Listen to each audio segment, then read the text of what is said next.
Research and article reviews continue to praise vitamin D as this cure-all due to its documented correlation between all sorts of good things and higher vitamin D levels. But what about the correlation of vitamin D and high blood pressure? Is it helpful, harmful, or just a plain hoax?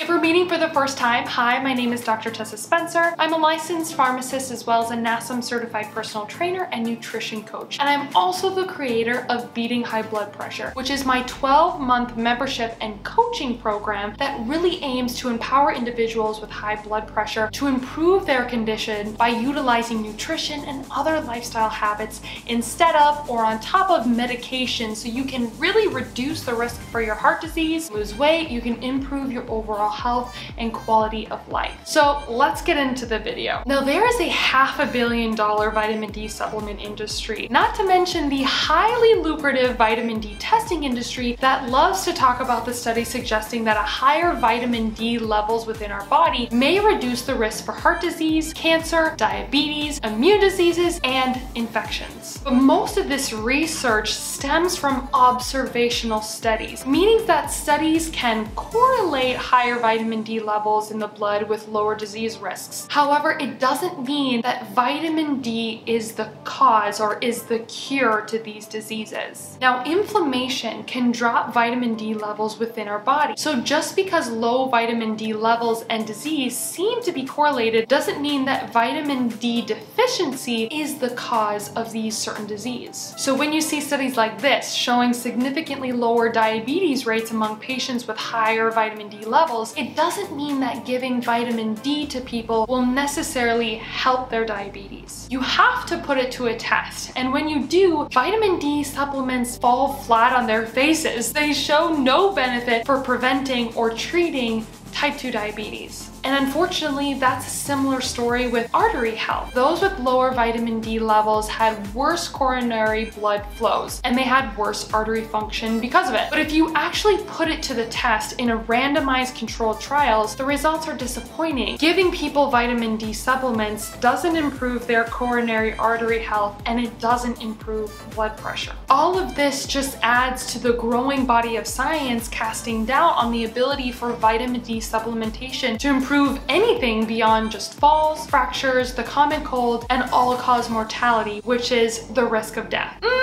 But wait there. Did I just say that vitamin D supplements can make you live longer? That's kind of important, right? What's up with that? Now, only a handful of conditions have interventional studies proving that vitamin D supplementation can be effective. But one of those conditions for which vitamin D supplements appear to genuinely work is helping prevent mortality or preventing premature death. 56 randomized controlled trials involving nearly 100,000 people, that's a lot of people, between the ages of 18 and 107, mostly women, were randomized to 4 years of vitamin D supplements or taking 4 years of sugar pills. Those given vitamin D supplements lived longer, also significantly lowering their risk from dying of cancer. Now, this effect appears to be limited to vitamin D3. That is the type that is derived from plants and animals, not vitamin D2. If you're getting a vitamin D supplement, it's vitamin D3. But how large of an effect was it really? So it would take 150 people taking a vitamin D supplement for 5 years to save one life. And a similar analysis pegged the benefit at around 11% in terms of the reduction of total mortality, which is pretty substantial. That's potentially offering the same life extension benefit as been shown with exercise. And when we're talking about something as safe and cheap as vitamin D supplements, it seems kind of like a bargain to me. Now, it's important to note that this isn't the fountain of youth or some cure-all. Any longevity benefits or any life-saving benefits of vitamin D would just be a small part to an overall healthy lifestyle. You can't just eat and do whatever you want and expect a small vitamin D supplement to compensate for all of it. But for those of us who want all the help they can get, the question becomes, okay, so if vitamin D supplements could potentially work, how much do we have to take? It helps to think of vitamin D for what it truly is, and that's a hormone, not a vitamin. Technically, we can make all the vitamin D we need made with sufficient sun exposure. Therefore, vitamin D isn't actually a vitamin, but a hormone produced by your skin in response to sunlight exposure. But it's so interesting that there's so little attention paid to the status of the hormone vitamin D. In general, if most people took a 2,000 units of vitamin D3 a day, it could shift the curve from the average blood levels, which right now are currently in the mid-50s, to about 110 nanomoles per liter, which some estimate could add years to our life expectancy. But why wouldn't we then get vitamin D in the way that nature intended, through sunlight exposure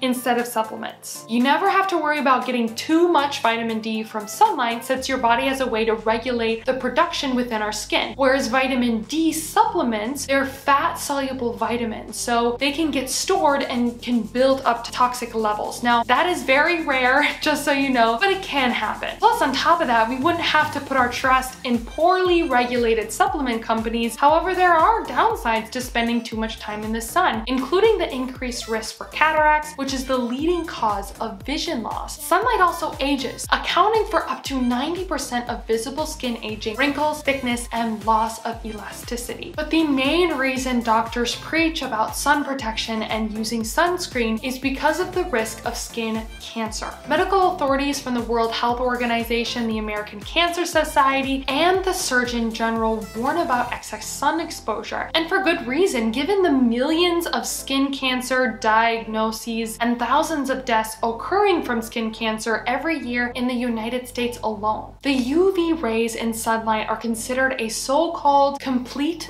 carcinogen, meaning that they not only initiate cancer, but they also promote its progression and spread to different parts of our bodies. So the way we raise our vitamin D levels without risking cancer is to take vitamin D supplements. Now, of course, if you choose to supplement, make sure to buy a product that is USP or NSF certified for purity and potency, so you aren't just buying colored syrup or tablets that don't even have vitamin D in them. Yes, there are some vitamin D companies that don't even put vitamin D in their supplements. Tell me how messed up that is. Some of my favorite brands to recommend are Nature's Made and Pure Encapsulations. And as always, make sure to consult with your healthcare provider or your pharmacist before supplementing with anything. Now, if you want to learn more about how to eat, exercise, and create healthy habits to lower your blood pressure naturally and improve your health, make sure to subscribe to my channel by hitting the button below. And if you want more day-to-day tips and tricks to help lower your blood pressure, then make sure to follow me on Instagram at Beating High Blood Pressure. And of course, if you want to learn more about my program, Beating High Blood Pressure, I have a free hour-long masterclass that dives deep into all of the different strategies that I utilize in beating high blood pressure to help you lower your blood pressure naturally and personalize your approach to improving your health. Now, I hope you have a beautiful and blessed day, and always remember that together we can beat high blood pressure.